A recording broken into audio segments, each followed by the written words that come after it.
Hey folks, Scott Reinhardt here, and today we're going to continue our discussion on the election and the stock market. And specifically, we're going to talk about the possibility of a contested election and what effect that might have on the market. And we'll use history as a guide. We'll look back at the year 2000 just to see what the market did during that time and what we might expect here coming into 2020. So, contested election. Why is this a big deal in 2020? Why do so many people expect it? Well, in this COVID era, there's going to be more mail-in ballots. We've already seen a record number of mail-in ballots sent in.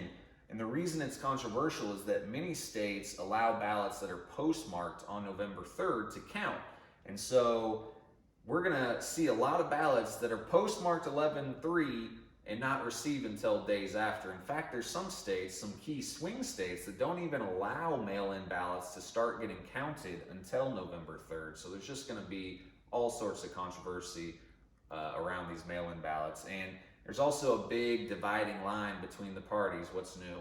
47% of Democrats plan to vote by mail, whereas 86% of Republicans plan to vote in person. So there's a massive divide there in which party is going to be voting by mail, with Democrats mostly carrying the weight there in the voting by mail. So one scenario that we keep seeing, and there's a term for it now, it's called the red mirage scenario.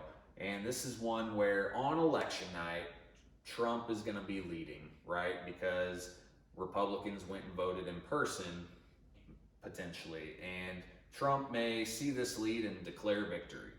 Well, then mail-in ballots are going to trickle in, and they might swing in Biden's favor. And at that point, maybe Biden declares victory.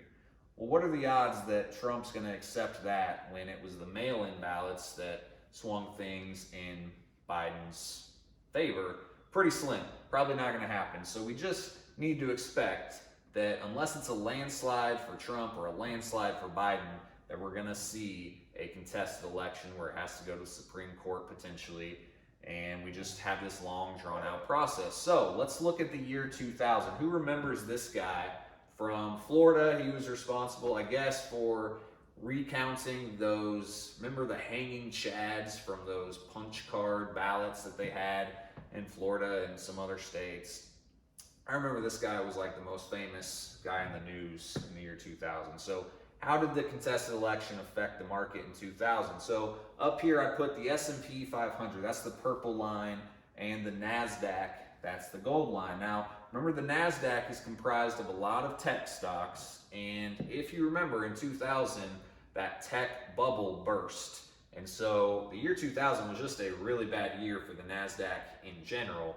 So while certainly some of the election uncertainty played into this big drop, honestly, the trend was that NASDAQ was dropping quite a bit. But I did want to put that just to remind you that we had that bubble bursting going on at the same time.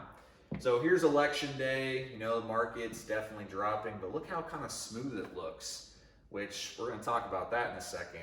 Here's where Gore appeals to the Supreme Court, and here's where the Supreme Court ruled in favor of Bush. Overall, from November to the end of the year, 6.9% down.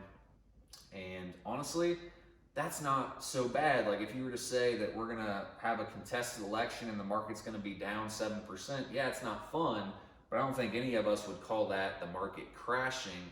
But here's what we had to go through in 2000. It wasn't so much the drop, it was the volatility. And so this is a measure of the volatility during this time. They call it the fear index. It's the VIX, all right? And it shows the ups and downs and how much volatility there's expected to be. Well, we can see here that around election time, this thing just went straight up and just was all over the place. And, you know, it kind of went up even higher after the Supreme Court ruled in favor of Bush. So there might have been some other things going on, but the volatility is what was really crazy in the year 2000. For instance, there was one day where a rumor broke that Gore was going to concede. This was before all the Supreme Court stuff happened, and the market went up 3, 4, 5%. Well, then Gore went on the news and said, no, absolutely not. I'm not conceding. That was a rumor. and the market immediately dropped 5%. So it was more so the swings that people had to go through in 2000, not so much that it was a crash. So just to show you kind of where we're at today, we're at a pretty volatile time already. We have had, here's where the market kind of dropped there at the end of August, early September. And then here's where President Trump was diagnosed with COVID. So we've already had some very volatile times. So here's what I think we should do. Here's what we should expect. We know volatility is coming, so let's just prepare ourselves for that. We know that after the election, we're probably not going to know who the winner is right away.